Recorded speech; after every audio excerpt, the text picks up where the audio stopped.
Voltando agora, vamos lá então, deu um probleminha na conexão, mas já vamos retomar aqui com o Giovanni Gávio, live pesada é assim mesmo, né?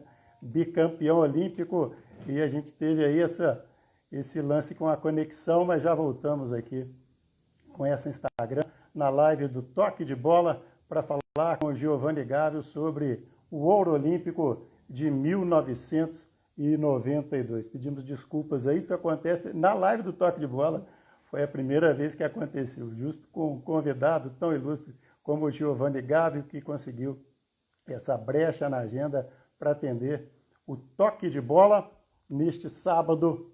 Vamos voltar todo mundo? Todo mundo, pô, cadê o negócio? Caiu. Marinho tá lá, Suade tá lá, o Junito tá lá, o Dilson, a Miriam, todo mundo. Pode voltar, Giovanni estava tentando voltar de lá também. Que coisa, hein? Que coisa impressionante. O Valber entrou, Basileu falou que foi uma cortada muito forte. Pode ser, Basileu. Não tem bloqueio para isso não, né?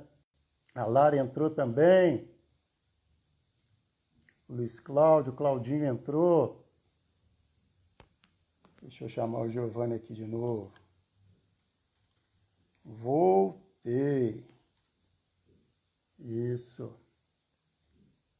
Vamos falar sobre esse ouro olímpico de 1992 com o nosso Giovanni Gávio, né? Para a gente não, nessa da carreira toda de tudo que o Giovanni já conquistou, ele é bicampeão olímpico e tem título de Liga Mundial, tem título de melhor jogador, enfim, tem muita bacana. Para não estender tanto, a gente vai focar mais na trajetória dele, né? Começando aqui em Juiz de Fora, e aí a gente vai dar um pulinho lá para a Olimpíada de Barcelona, quando o Giovanni, com o Zé Roberto Guimarães como técnico, com Tandy, com Maurício, com Marcelo Negrão, com Paulão, né? O Brasil conquistava a sua primeira medalha de ouro no vôlei. Vamos aguardar a volta do Giovanni Gávio. A gente já preparou aqui algumas perguntas ao lado do Pedro Sarmento, do Wallace Matos, com a produção da Mônica Valentim, a participação do Lucas, também do Daniel, toda a equipe do Toque de Bola, para a gente botar. Gisele também está na área, irmã do Giovanni. A Josi também, o fã-clube do Giovanni Gávio. O Giovanni entrou de novo. Vamos ver se ele entra menos pesado dessa vez.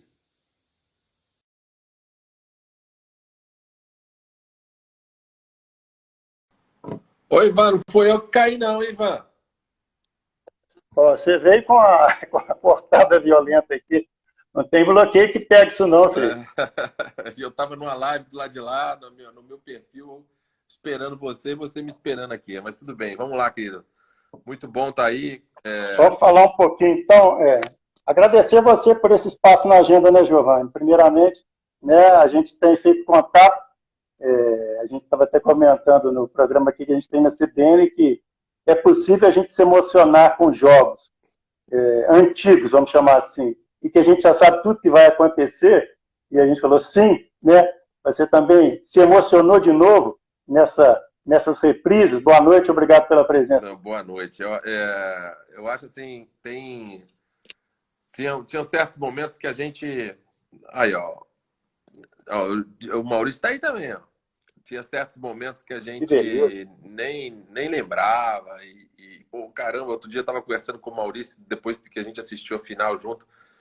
Aí ele me ligou, falou, pô, Didi, acho que a gente era bom, né, cara? Que a gente fazia cada coisa. Cara, eu acho que a gente era bom. Aí ele acha, né? Eu acho que em alguns momentos a gente era bom, era um dos melhores que tinha. E lógico que é muito emocionante, né? Foi uma conquista que transformou a vida de todo mundo, toda uma geração começou a gostar do vôlei. E a gente lembra, e todo dia nas ruas ainda tem as pessoas que nos abordam e agradecem, e vibram ainda até hoje com aquela conquista, né? Muito bom, verdade. Muito joia. Giovanni, a gente já, né, meio que deu uma delimitada nesse tema da Olimpíada, para a gente não estender muito, porque né, que são muitos títulos e você, né, passou a ser treinador e logo vamos dizer, no primeiro ano de treinador, foi campeão da Superliga. Mas vamos falar um pouquinho, muita gente tem curiosidade, né? Nós, daquela geração, acompanhamos bastante a sua trajetória, principalmente também por conta do nosso saudoso Mário Helênio, né? Então, antes de colocar aí algumas surpresinhas para você também aqui nessa live, queria que você contasse aí em relação a, né, uma passada, pelo menos, de escola, de clube, de jogos do interior de Minas, né? Porque a gente costuma dizer para a moçada, o campeão olímpico está lá, tá, mas antes disso Teve ele um caminho, passou aqui também, jogou intercolegiais, jogou tudo. Né? teve um caminho, eu acho Dá que uma passada aí para a gente. muitas vezes o caminho ele é mais gostoso, né? Ele é melhor do que depois quando chega lá na frente. Apesar de que Barcelona foi um encerramento desse caminho, foi perfeito, né?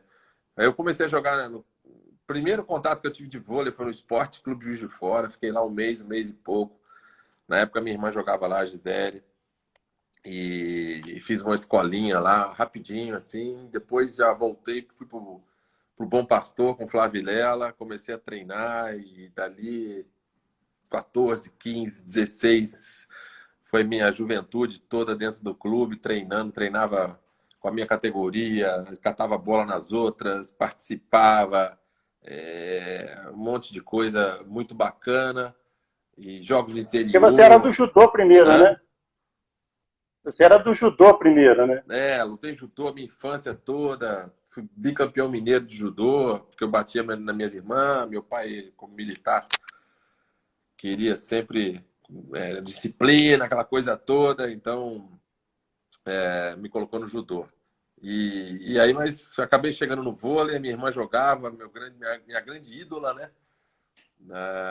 Na minha juventude, aí, na minha adolescência, era minha irmã, porque era algo que eu podia pegar, algo que eu podia conversar, falar. Ela já jogava no esporte, foi convocada para a seleção brasileira, e aquilo tudo para mim era um encanto, né? Puxa, a camisa da seleção brasileira que ela trouxe para casa, o tênis. E você que você nasceu no dia 7 de setembro, 7 de né? setembro, Seu pai conta que setembrinho. no dia que você nasceu, 1970, ele gostou muito dessa data que você nasceu, né? E o ano que o Brasil ganhou a Copa também. Então, assim, momento muito bom, né? Momento de muito trabalho, de muito sonho. Meu pai dizia que, pô, você com 14 anos já falava para mim que ia ser o melhor do mundo, mas eu sempre fui muito sonhador, né? Eu sempre imaginei assim, né? Naquela época a gente não tinha todas as facilidades que a gente tem hoje de acompanhar nossos ídolos, saber o que eles pensam e fazem. Então era muito na imaginação, né, cara? Imaginava jogando, imaginava. Teve acho que o grande momento assim foi quando eu vi um comercial de televisão onde o Renan era o protagonista do Renan Dalzotto, né? Era o protagonista desse comercial, e ele entrava, colocava no vestiário, colocava a camisa da seleção brasileira, entrava num ginásio lotado, todo mundo aplaudindo por ele assim. E ali eu falei, cara, eu quero isso também. Foi aí que eu mergulhei de cabeça, comecei a treinar muito, eu sempre treinei muito. O Flavinho também judiava da gente, mandava a gente subir aquelas montanhas do Bom Pastor ali todo dia quase. Então, assim, eu fui muito treinado, né? Teve muito. E brincava de vôlei, mesmo nos Jesuítas, com meus amigos, com o Zé, com o Du, Paulinho. A gente jogava vôlei o dia inteiro, cara. Qualquer rede, qualquer varal era motivo da gente jogar vôlei. Então, assim, sempre fui fominha. E eu acho que aquele lance de você dormir com a bola acaba realmente te, né, fazendo com que você fique bom, né? Alguma coisa. E essa oportunidade do Banespa, Giovanni, foi peneira ou você foi para um teste? Tem muita gente que tem essa curiosidade. Você foi naquela peneira pesada mesmo, com muitos candidatos, ou já foi em outra situação? Conta para a gente, recupera um pouquinho dessa história para a gente. Eu fui com 16 anos, foi um convite já.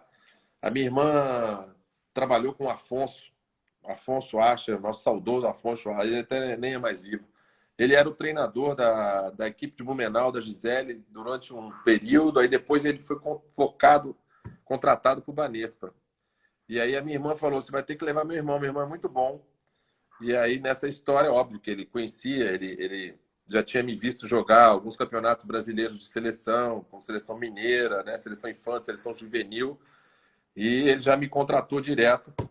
Então, aos 16 anos de idade, eu assinei meu primeiro contrato aí, profissional, vamos dizer assim. Ganhava uns R$ 500 por mês. Era muito bom, morava numa casa do atleta com outros 23 garotos. Dessa casa aí saiu o Marcelo Negrão, também estava lá, chegou junto comigo.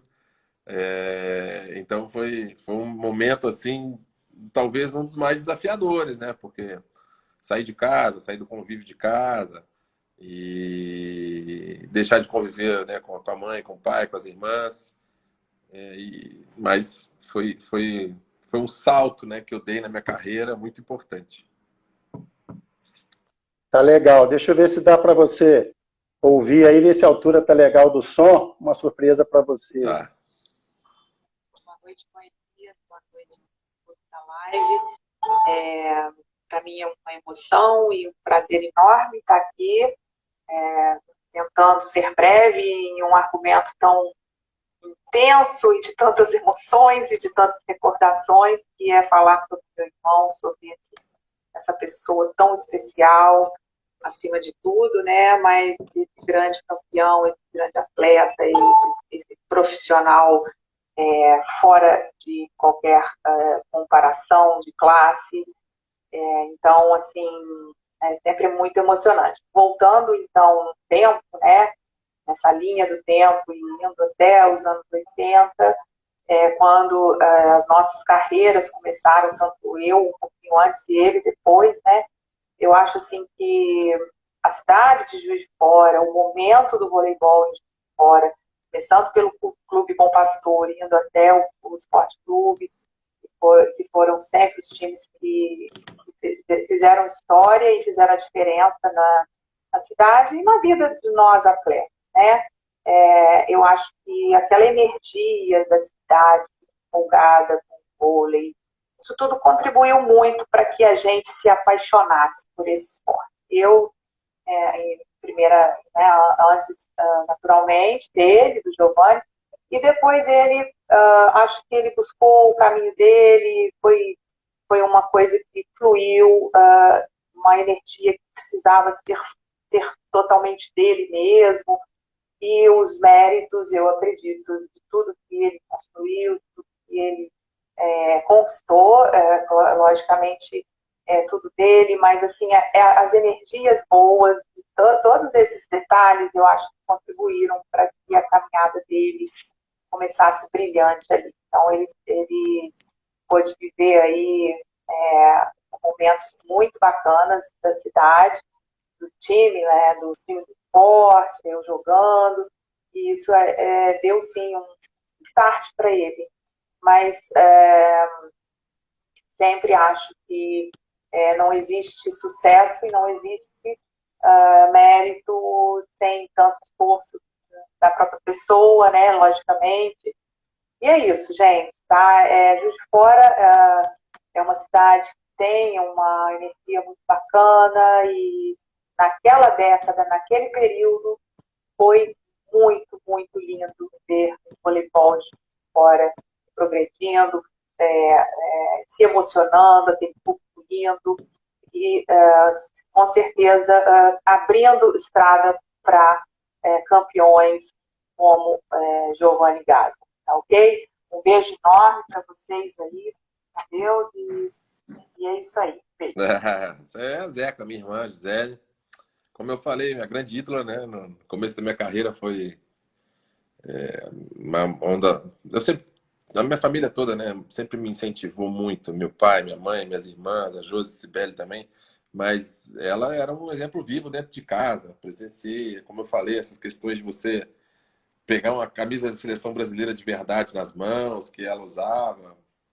E na época a gente tinha um tênis. Ela tinha, né? Ela comprou um tênis Tiger. Na época era difícil ter um tênis importado. E aí eu roubava o tênis dela. Então, eu lembro que furou, né? O pé dela. E aí furou a ponta do tênis. Eu botava esparadrapo. E ia pro jogo, ia pro jogo. Eu chegava em Belo Horizonte forte, fortão, tal, com tênis Tiger, a blusa da minha irmã. Quem é esse aí? O irmão da Gisele. É o irmão da Gisele. E dali um pouco parou de ser o irmão da Gisele para ser o Giovanni. Naquela época, pelo que você está falando de Bom Pastor, naquela época do vôlei feminino do esporte, você ia também aos jogos direto com ela? Ia. Minha perna entrava na grade do esporte ali, porque tinha uma gradezinha, que o ginásio ficava lotado, abarrotado, não cabia mais ninguém.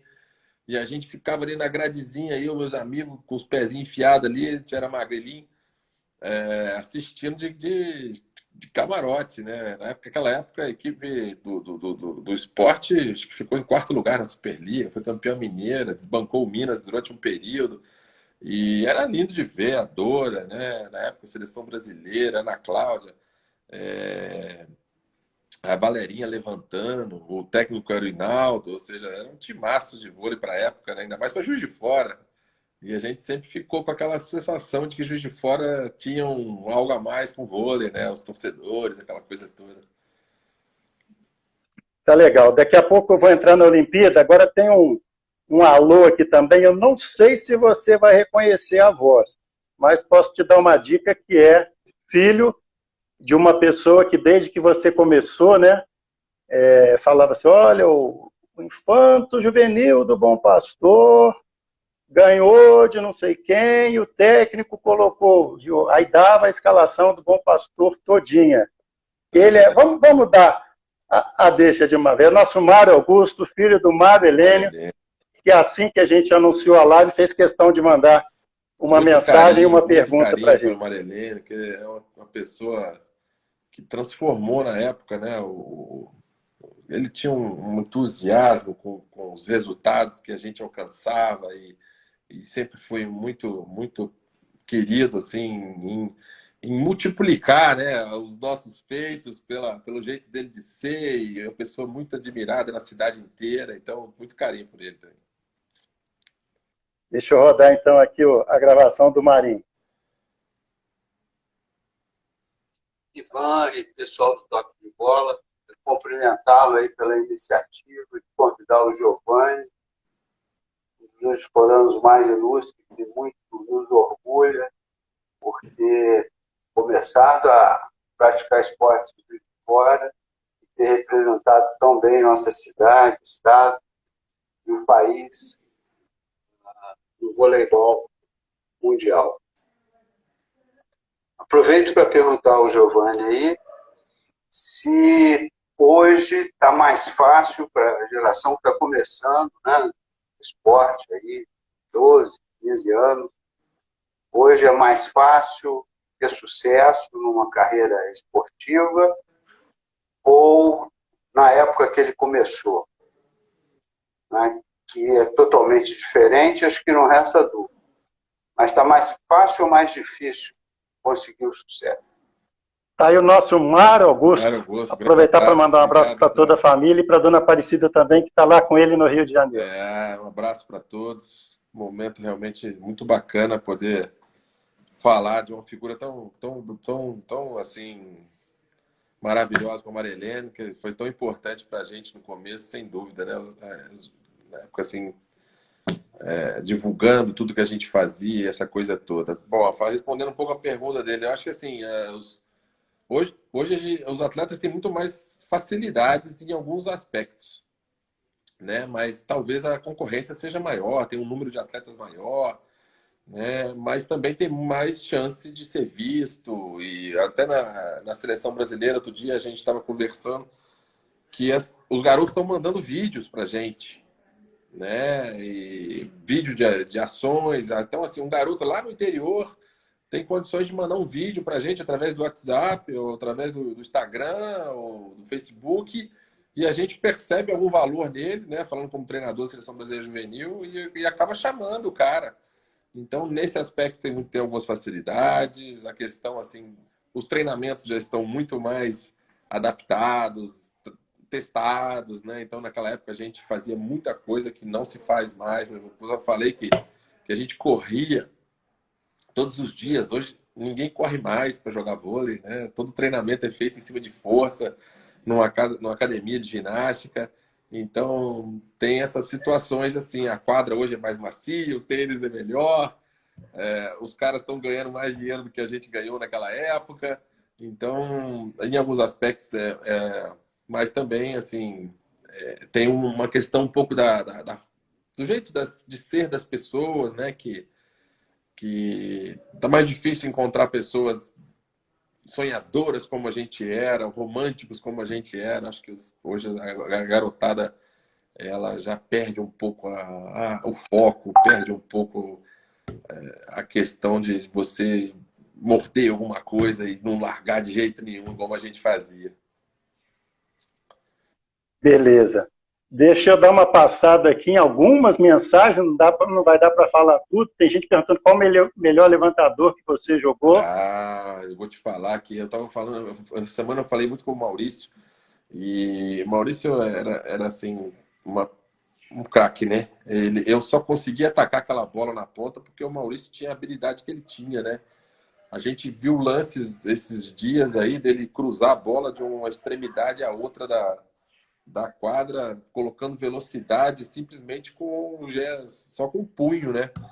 Então, assim, realmente ele era brilhante e acima da média, né? Então a gente abusava um pouco da habilidade dele, porque era muito bom ter Maurício. Assim como foi bom também ter jogado com o Ricardinho, que também jogava muito rápido, mas eu joguei mais tempo com o Maurício, né? Foram 5 ou 6 anos direto, assim, como titular, jogando o tempo inteiro. O Ricardinho eu joguei menos.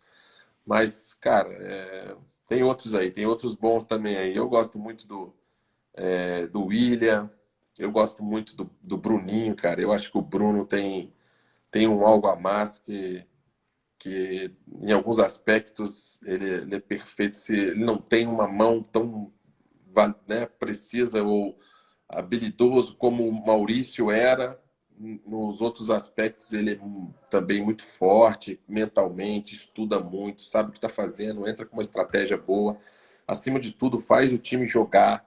Então, assim, a gente tem números aí infinitos de jogadores, de levantadores aí que a gente, graças a Deus, tem uma geração de levantadores maravilhosas. Vou só dar mais uma passada aqui. O Alisson está dizendo saudades do saque do Giovani. O professor Álvaro está dizendo nunca vi chutada na ponta igual a desse cara. O Gustavo Micherife, bom pastor e voleibol. A Josi Gavi, o Marilene, saudades. A Gisele também. Marilene, querido. Gisele lembrou da pipoca do Marilene hoje, nas nossas trocas de mensagem aqui. Chegava sempre com a pipoquinha. Não estava lembrando. Tá certo. Deixa eu passar, então. Vamos dar aquele salto que a gente meio que deu uma programada para a Olimpíada, mas um pouco antes, né? O Pedro Sarmento, que é da equipe do Toque de Bola, buscando um episódio antes da Olimpíada. Liga Mundial Brasil contra Cuba, que era até então uma pedra no sapato do Brasil. O Brasil vencia por 11-8 quando Sarmento devolve mal uma bola para o lado brasileiro e o Carlão tem um lance curioso na rede. Na sequência, nessa apuração do Pedro, o Giovani faz um ponto muito importante para que o Brasil confirmasse a vitória. E o Zé Roberto disse nessa situação que nunca viu você saltar tão alto. Você lembra desse lance, Giovani? Eu lembro dessa situação. Eu acho que foi realmente, talvez ali a gente tenha começado a ganhar os Jogos Olímpicos. Teve essa situação, o cubano errou o passe, veio na nossa direção. Quando o Carlão foi atacar, o cubano puxou a rede e simulou uma rede do Carlão. O juiz não percebeu, né, o teatro que o cara fez e deu rede para o Carlão. Ali o Zé não podia ficar em pé ao lado da quadra, né? Foi direto lá falar com o árbitro, foi direto falar com o cubano, que isso era antijogo, que isso não podia fazer e tal. O cubano, eles são muito arrogantes, né? São muito prepotentes.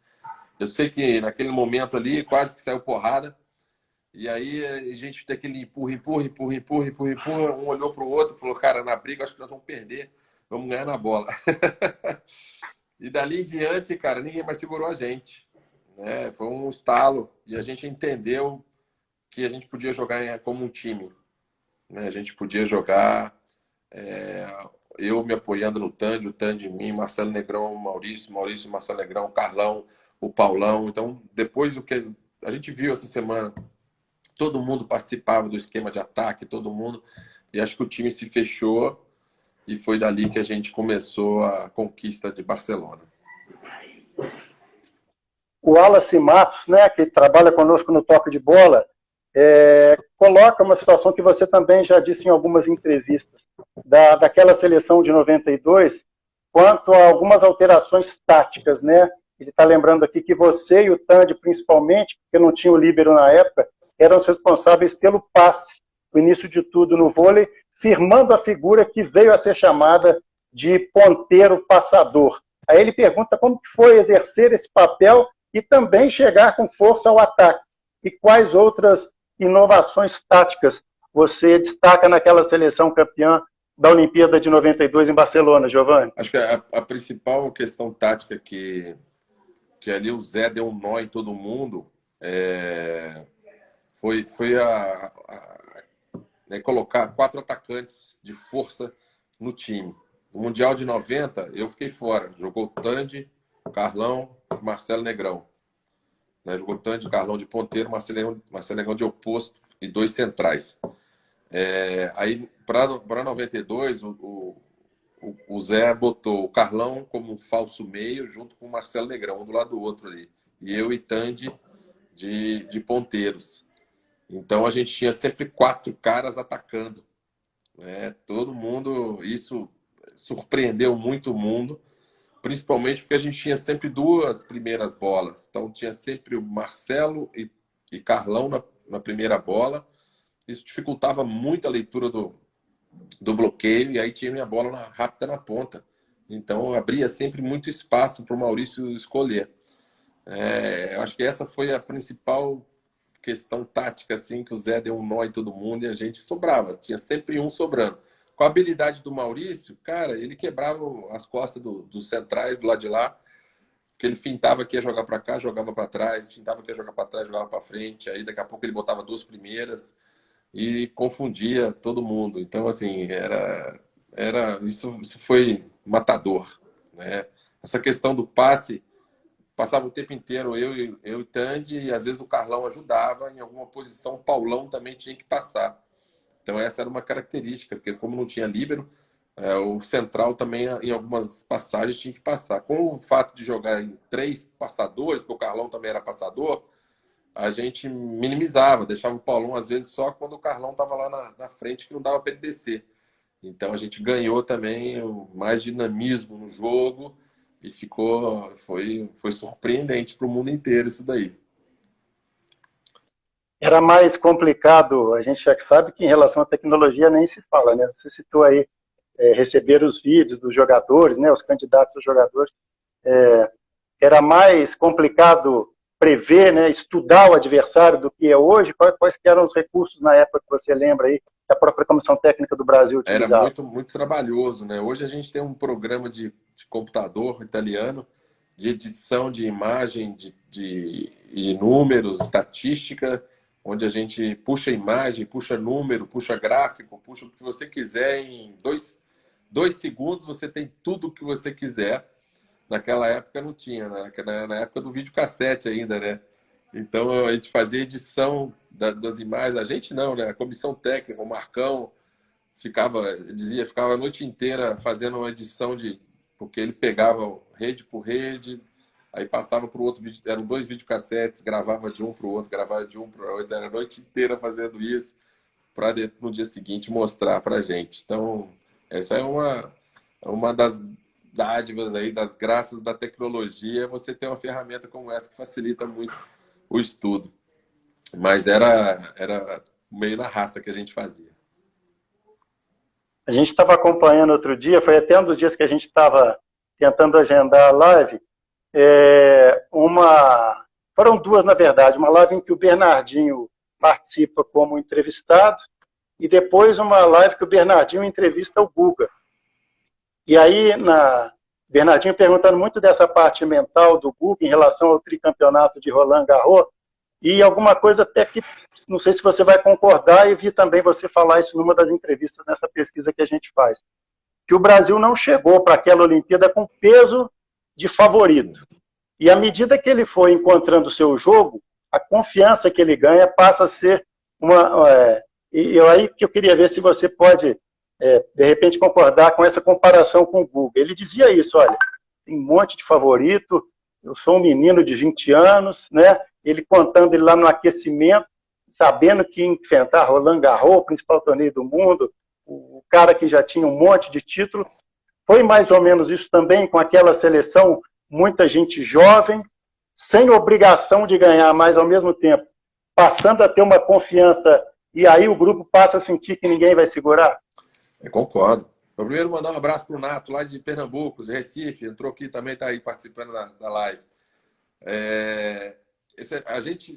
Quem prestou atenção, assim, quem assistiu todos os jogos dessa semana, as reprises dos jogos, desde o primeiro lá, isso é nítido. Essa questão é nítida de como a gente começou meio travado, meio quieto, até em certo momento meio tímido, e na nossa atitude depois na final. Cara, na final a gritaria, o Maurício Tandy gritava o tempo inteiro na cara dos alemães, dos holandeses, deu até vergonha de ver agora, porque atacava, o Tandy, ficava gritando. Isso, óbvio, que são situações que a gente vai crescendo durante a competição, ainda mais que um moleque de 21 anos, né? Então, isso aí tem muita verdade no que o Guga falou. A gente sentia na pele isso, e a gente pôde comprovar durante essa semana, quando mostraram os jogos, essas atitudes, a gente se tornando cada vez mais forte, até o nosso ataque mesmo, convincente, fazendo que a sensação é que realmente, no começo, a gente estava experimentando, no final a gente sabia o que estava fazendo.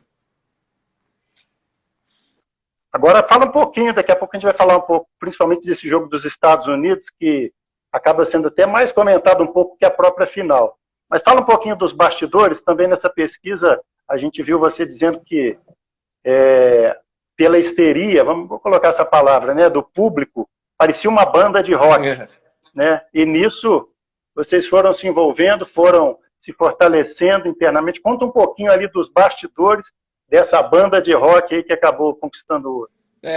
Até então não, né? Até então tudo bem, a gente tinha algum destaque, as pessoas tinham fãs também, mas depois de Barcelona mudou tudo, né? Mas Barcelona, assim, primeiro, né, chegar numa Olimpíada, foi a primeira Olimpíada de quase todo mundo, né? Só ali, acho que o Carlão, o Maurício, não sei se o Maurício foi em 88, foi. Maurício, Carlão, o Paulão, estavam na de 88, acho que o Pampa também. Todos os outros era a primeira. A Mauri também, né? Óbvio. Aqui pela pesquisa, Giovanni, só para te dar uma colinha aqui, o Amauri era o único remanescente da geração de prata, né? O elenco Maurício, Talmo, Negrão, Janelson, Jorge Edson, Tandy, Giovanni, Paulão, Pampa, Capitão Carlão e o Douglas. Então, a gente era a primeira. Então, assim, quando a gente chegou na Vila Olímpica, cara, aquilo ali é um sonho, né? É uma Disneylândia, se você parar pra pensar. Para um atleta estar numa Vila Olímpica com tudo que tinha. A gente tinha, poxa, no primeiro dia já a gente descobriu que tinha comida 24 horas. Então, você podia comer a hora que você quisesse, a quantidade que quisesse, do que quisesse. Aí a gente foi descobrindo. A gente descobriu o sorvete. Podia comer quanto sorvete quisesse, podia pegar chocolate, a barrinha de chocolate Mars. Caramba, a nossa bolsa só tinha chocolate. Tinha mais chocolate, tinha mais... E aí depois a gente descobriu que o nosso crachá passava assim nas máquinas de Coca-Cola, e saía Coca-Cola, saía o que quisesse. McDonald's. Tudo que o povo fala que fazia mal era que a gente comia. O sundaezinho de chocolate do McDonald's com farofinha por cima. E a gente começou a descobrir isso. Imagina, um moleque com 21 anos, cara, não tava nem aí. O preparador físico, vocês estão comendo demais, vocês estão fazendo isso, estão fazendo aquilo. Cara, E aí queria proibir, proibido era mais gostoso. Então, Tinha, na época, a delegação italiana levou para os Jogos Olímpicos vários cozinheiros, assim, então a gente ia lá, entrava para comer a massa italiana, que era muito melhor do que as outras, para comer o queijo italiano. E aí descobriu que tinha boate, aí tinha praia. Cara, você pode pensar, tinha tudo que podia ter em Barcelona, né? Para estragar. Na verdade, tinha até também, assim, a gente às vezes subia no prédio para olhar de binóculo, para ver se via mulher pelada. Tinha um moleque de 21 anos, você imagina o que a gente não fazia, né? Então foi um momento, assim, até isso, acho que foi, assim, a gente começou a entender, né? Você chegou lá, teve um impacto, 2, 3 dias, aquela euforia.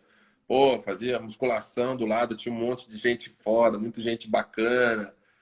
No nosso prédio, os caras do tênis assistiam televisão também, só jogador da ATP, os caras bons pra caramba. Fazia... Então, assim, muita coisa legal. Como que eu falo, é Disneyland. Era o paraíso dos jovens, realmente. Todo mundo jovem, todo mundo feliz, alegre. Olimpíada é um pouco isso, né? Mas aí a gente começou a cair na real. Falou, pô, não, cara, olha só. Ganhamos o primeiro jogo, aí ganhou o segundo, aí ganhou o terceiro. Opa, esse negócio agora, se a gente já ganhou da Rússia, ganhou da Holanda, ganhou de Cuba, dá para ganhar de todo mundo, né? Então aí a gente começou a cair um pouco na real e ficar um pouco aí mais concentrado, mais tranquilo. Eu não tinha muito problema para dormir, né? Eu dividi o quarto com o Paulão. E eu não tinha muito problema, mas, cara, Tandy, Maurício, eles assaltavam o restaurante a noite inteira. Depois, assim, isso foi, né, pra você ter ideia, a gente ganhou os Jogos Olímpicos, fomos campeões, a gente saiu do jogo, aí tinha a cerimônia de encerramento, a gente foi direto para o Estádio Olímpico, do Estádio Olímpico a gente foi direto para o estúdio da Rede Globo, dar uma entrevista. Aí terminou. Isso, cara, nosso jogo foi, se eu não me engano, acho que meio-dia e pouco, foi 8 horas da manhã no Brasil, né? E, cara, isso já, nós ficamos assim, jogou, premiação, encerramento, era umas 8 ou 9 horas da noite, a hora que a gente estava voltando para a Vila Olímpica. E aí todo mundo, pô, e agora? O que nós vamos comer, né? E tal, vamos jantar, campeão olímpico, vamos comemorar. Não teve comemoração, né? A gente foi jantar no McDonald's, cara.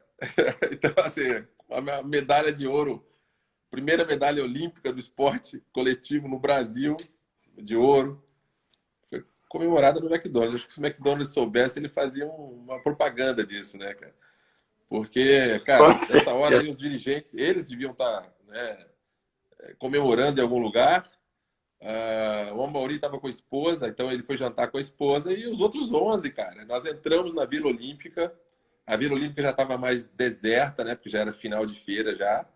E cantando, todo mundo abraçado, cantando a musiquinha da Mocidade Independente. O Tandy adora samba, sonhar não custa nada, né? Se meu sonho é tão real, mergulhei nessa magia, era tudo que eu queria pro meu carnaval.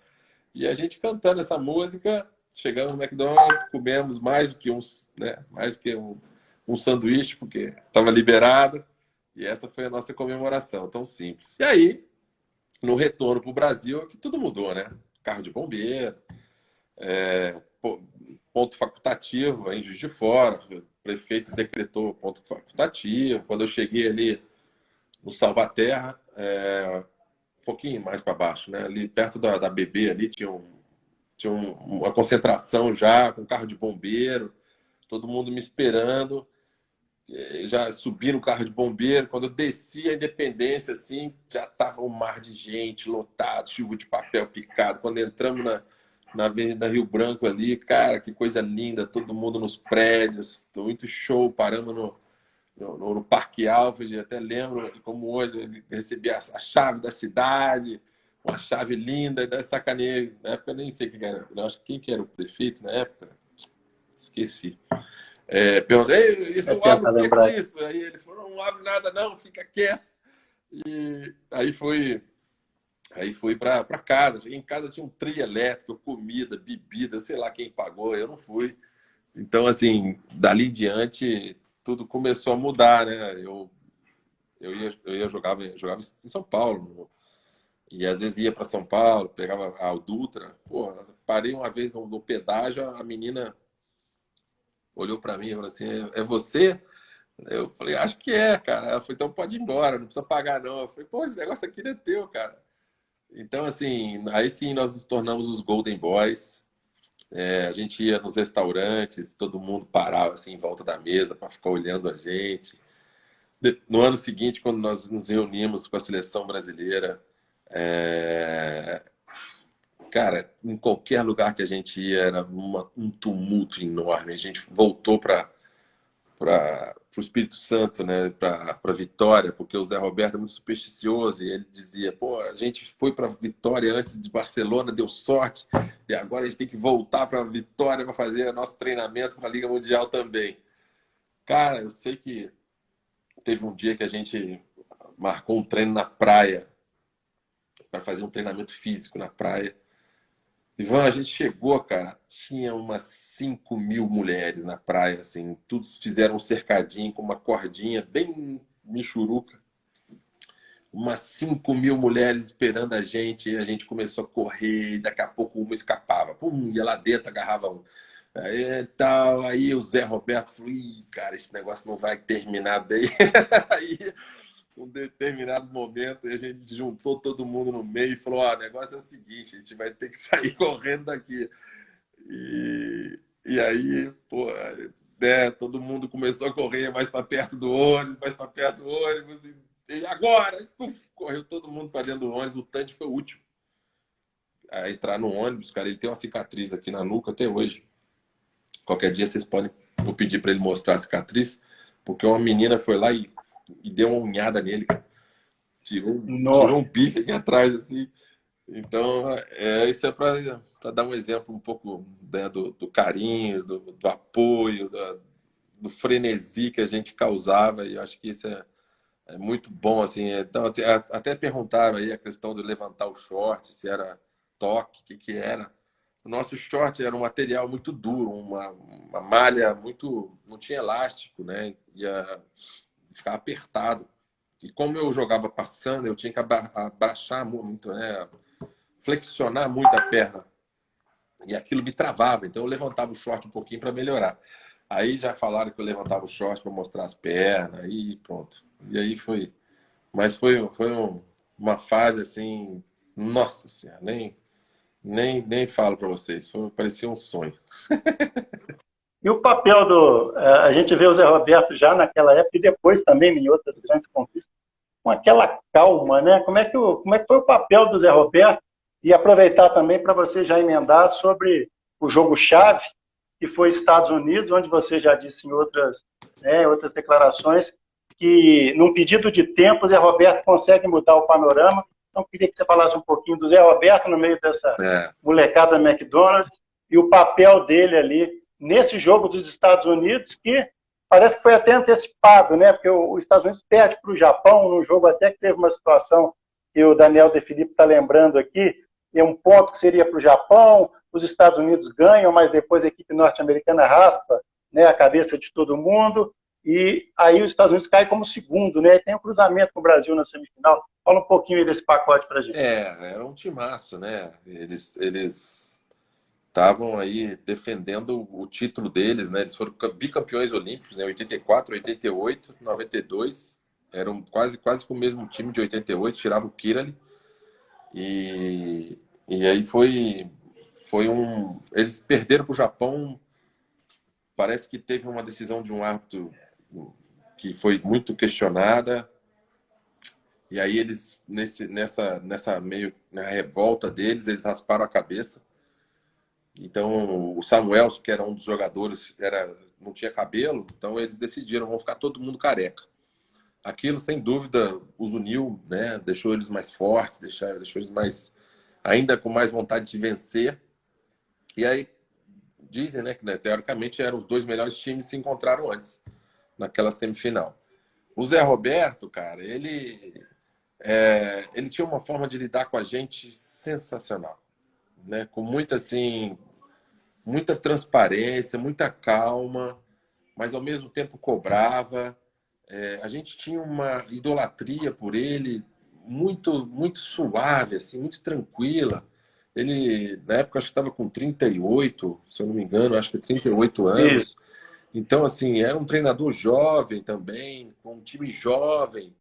E eu acho que ele deu o tempero certo para a gente, sabe? Para a gente ter a tranquilidade que a gente precisava, mas, acima de tudo, é, a decisão. Contra os Estados Unidos, o Maurício entrou no jogo meio perdido, aéreo, e ele o tempo inteiro falando com o Maurício no tempo, e vamos fazer isso, calma, calma, e conduziu o time à vitória. E essa questão que eu falei há pouco também, de ter colocado os 4 ponteiros no time, cara, foi uma decisão brilhante. Uma solução com o que ele tinha ali, e construiu isso com a gente, né? Então, alguém está falando aqui da Itália, né? A Itália, na época, também tinha ganho a Liga Mundial, desculpa, o Campeonato Mundial de 90, a Liga Mundial de 91, não sei se foi Cuba, eu acho, mas 92 também foi Itália. Mas naquela edição olímpica, a Itália não estava jogando bem. E os Estados Unidos estavam jogando muito bem, né? Então foi uma final antecipada, assim. Tanto é que depois, não sei se vocês lembram, contra a Holanda, cara, foi um passeio. No terceiro set da final, por exemplo, eles colocaram 5-0 na gente, a gente fez 15-5. Não viram mais não conseguiram mais jogar, né? Então, momento sensacional. O Brasil já tinha ganho da Holanda, né, na fase de classificação, mas o torcedor brasileiro, como não tinha medalha antes, tem um pouco daquilo, né? Porque na outra Olimpíada perderam para o Brasil, mas na hora do vamos ver, jogaram melhor. Então, ficava esse pé atrás. Não, a Holanda não vai perder de novo de 3-0. Perdeu de novo de 3-0. Os Estados Unidos, em 84, aconteceu isso, né? O Brasil ganhou dele de 3-0 na fase classificatória, depois tomou um 3-0 na final. E acho que todas circunstâncias diferentes, mas a gente acaba se alimentando nessa hora de um monte de coisa negativa que não precisa, né? A verdade é que o técnico também falou um montão de porcaria, disse que ia ganhar fácil da gente, coitado, tinha que mostrar para ele esse reprise aí, tudo de novo. Muito bom. Foi passados aí quase 30 anos. Você acha que essa Disneylândia que você citou aí, no final das contas, avaliando, vendo agora de novo, né, os jogos de 1992, 30 anos depois, da maneira como o Brasil vai atropelando os adversários, de repente foi até melhor, porque muita gente fala dessa parte mental. Na época não tinha tanto isso, né, Giovanni? Tipo assim, vocês tinham os Estados Unidos como bicho-papão ou não ficavam muito com isso na cabeça, de que vão fazer aquilo que a outra geração que foi brilhante não conseguiu? Como é que foi essa parte mental que muita gente gosta de falar? Talvez vocês estavam mais leves para poder entrar e jogar? Não tinha peso nenhum, não. A gente fez um período de adaptação ao fuso na Alemanha, antes de ir para Barcelona.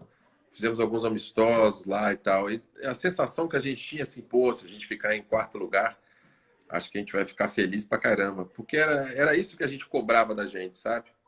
E naquela época tinha Itália com timaço, tinha Cuba, né, com Joel Despain e companhia limitada, jogando muito, muito bem. Os americanos sempre foram bons, né? Sempre tiveram um time forte. E assim, a gente não tinha peso, a gente era leve. Como eu falei, assim, tinha muita ingenuidade, a gente estava ali para jogar vôlei, para se divertir. Essas questões das brincadeiras de comida, cara, era isso. Mas no final a gente ia lá pro treino, treinava pra caramba e fazia o que a gente gostava, que era jogar. Quer ver uma outra coisa também que ninguém sabe? Cara, não teve prêmio. A gente foi campeão olímpico, ninguém ganhou prêmio, não tinha prêmio combinado, não tinha, sabe, tinha uma pureza muito grande ainda, que prêmio, depois a gente vê isso, primeiro, sabe, assim, porque ninguém esperava também que a gente ganhasse, e as coisas foram acontecer depois, até em situações, assim, né, bem, em alguns aspectos até desagradáveis, mas pra gente, a grana, não que a gente ganhasse muito dinheiro na época, porque ninguém ganhava muito dinheiro ainda, a questão era, a gente queria jogar, cara. A gente queria fazer meu ataque na diagonal, o Sandy queria dar no corredor, o Marcelo Negrão batia por cima, o Carlão enfiava à esquerda ali, o Paulão tirava aqui a bolinha. Então, o tesão nosso era esse. Você, antes da Olimpíada, também a gente faltou só citar um pouquinho, queria até colocar que teve, o Álvaro está dizendo aqui que teve uma parte importante nesse pré-Olimpíada, para dar um alô, que foi o Sul-Americano de 89 em Curitiba. Eu queria que você falasse um pouquinho também de você nas seleções de base. Quer dizer, o que você já passou por ali, do Banespa para as seleções de base, já passou a ser foi muito rápido, né? integrante da seleção. Foi muito rápido. Eu fui para o Banespa com 16 anos. Aí para a seleção infantil eu não fui chamado.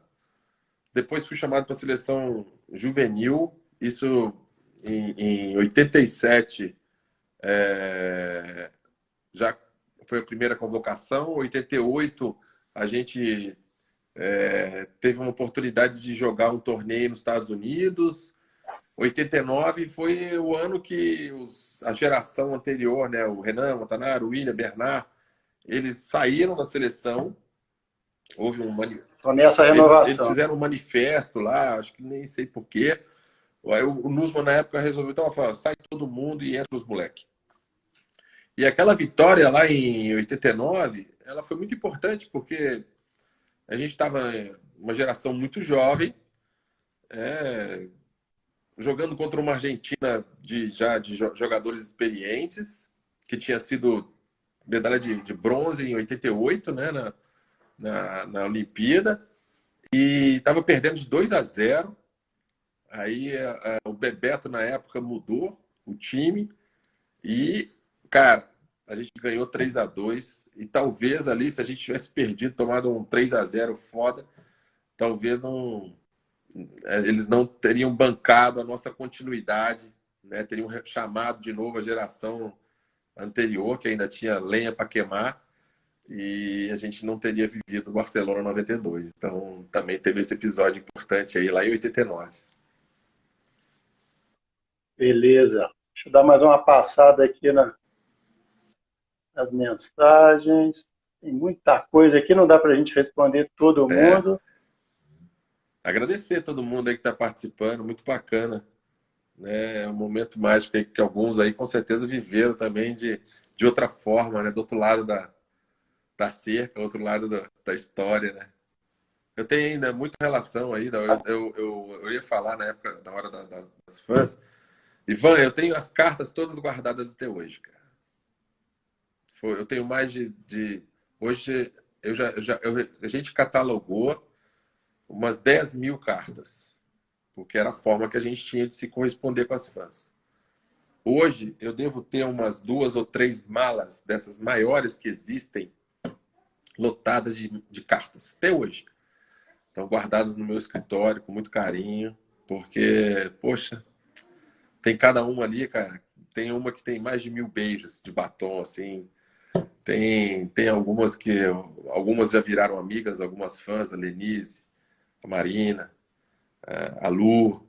Então essas aí, cara, são lá de Porto Alegre, são as minhas representantes aí. Agora já são amigas, né? A gente se fala toda hora, então elas devem estar participando aí. E eu acho que isso é uma das coisas mais legais que tem. É isso, né? Essas relações que duram uma vida. E uma outra coisa que é muito, mas muito assim gratificante, cara, às vezes chegar em algum lugar e alguém chega e fala: pô, Giovanni, meu filho chama Giovanni por tua causa. Isso é uma das coisas mais emocionantes que existe, e isso acontece. Agora está acontecendo um pouquinho mais, porque as minhas fãs já estão ficando velhinhas também, que nem eu. Agora, colocando numa balança aí, né? Porque essa fase que não tem competição, a gente fica lembrando daqui, lembrando de lá, e tem esse título, tem o bicampeonato olímpico, tem Liga Mundial, tem Copa do Mundo, tem você como o melhor jogador, como é que você coloca aí numa balança aí da carreira, os 2 ouros da Olimpíada lá para cima, como é que você coloca isso aí nessa, vamos chamar assim, dessa prateleira de carreira vitoriosa? Ah, não, as medalhas olímpicas não tem nada parecido, nada igual. Foram situações diferentes, mas muito importantes, todas as duas. E eu acho que essas não tem comparação. Depois tem a do Campeonato Mundial, que é aquela, especialmente o ace né, na linha. Também foi um momento mágico para mim, talvez um dos maiores aprendizados que eu tive na minha vida, aprender a servir, aprender a entender o meu papel dentro do time, e me sentir útil, mesmo fazendo, às vezes, entregando um copo de água, ou entregando, abanando os caras quando estava calor, sabe? Acho que isso foi muito importante para mim, aquele momento que eu vivi ali. A placa de melhor do mundo, que está lá no meu escritório, às vezes eu mostro, cara, ela também é legal, sabe? Mas não é. Eu trocaria ela por mais um título olímpico, mais um título mundial, talvez. O de 94, né? Que eu ganhei a placa em 93, que eu fui eleito o melhor jogador de vôlei do mundo em 93. E em 94, no Mundial, não foi tão bom assim como a gente imaginava, né? A gente imaginava ganhar. Então, eu trocaria. Estão perguntando aqui qual o melhor jogador que você já viu com uma chance só para você. É fácil? Ah, o melhor jogador. Eu gosto muito do Tandy. Eu gosto muito do Tandy. Apesar dele, na época, ele era muito morcegão, treinava meio devagar, mas, cara, eu gostava muito dele como atacante, assim. Acho que ele tem os recursos, ele joga com facilidade. Então, eu gostava muito. Depois joguei com ele na praia junto, convivi muito tempo com o Tandy. Eu acho que o Tandy é um dos melhores aí que a gente teve, né? No Brasil e tem, acho. O Giba. Eu acho difícil falar, porque no Brasil tem muito nego bom. Por exemplo, eu joguei um finalzinho de carreira do Renan. Caraca, meu. Jogava pra caramba, era bonito de ver ele jogar. O Bernard, com aquela velocidade dele, batendo pequenininho, né, considerado para um central, para um atacante, bater primeira bola, fazer aquele 2 tempos dele, sabe? Assim, todo mundo tinha muita característica importante. Depois tive oportunidade de conviver um pouco com o Montanaro, foi um cara extremamente importante para minha vida lá no começo, no Banespa, como ídolo. Né? Então, poxa, tive tantos caras. Assim, o Marcelo Negrão, que eu vi eu cheguei no Banespa, eu tinha 16, ele tinha 14 anos, cara. Ele tinha os dentes tudo assim, ó. Era outra pessoa. E a gente conviveu isso tudo junto. A gente cresceu junto. Então, assim, um monstro sagrado, São Marcelo. E né, tem Giba, puxa vida, Gibinha fazia chover, cara. Tem muita gente boa. Tem Brasil, pelo amor de Deus. Tá, é difícil achar um time favorito aí. Não dá pra fazer um só, não. Tem muito nego bom aí. E no balanço de rivalidades, você coloca alguma acima de outras ou 2 ou 3 aí? Eu gosto da Itália e Cuba. Os americanos, tem gente que... O Carlão, por exemplo, se você colocar um americano na frente dele, ele vai falar, ele vai xingar pra burro. Ele odeia os caras jogando, né? Quando a gente estava jogando. Acho que, na minha opinião, assim, Itália me fez sofrer muito nessa época aí, principalmente, né? Eu quando eu treinava contra eles, imaginando, né? Mentalmente, eu treinava contra o Gianni, eu treinava contra o Bratti, eu treinava contra o Zorzi, eu queria ganhar do Gardini. Depois eu fui jogar com eles lá, né? Eu fui para a Itália em 90 também. Em 92, quando eu voltei campeão olímpico para jogar, eu joguei com o Gardini no mesmo time, o Vulo no mesmo time. E aí foi bom. Foi bom porque eles não tiveram que me respeitar. Muito bom, maravilha. Tem mais alguma aí, ó? Perguntando aqui, ó, quem subia mais, você ou Negrão? Marcelo saltava mais. Marcelo, a impulsão dele era, sei lá, mais de 1 metro e tanto. Quando esse cara chegou no Banespa... Nosso tempo está acabando. Podemos dar uma parada e voltar para encerrar rapidinho? Hã? Vou dar uma parada aqui, voltar. Nosso tempo está terminando de 1 hora. Eu vou dar uma parada e voltar para a gente encerrar, beleza? Vai parar. Vai assistir? Porque o tempo está estourando. É o máximo, é 1 hora? O reloginho do tempo Tá. está dando aqui 5 segundos.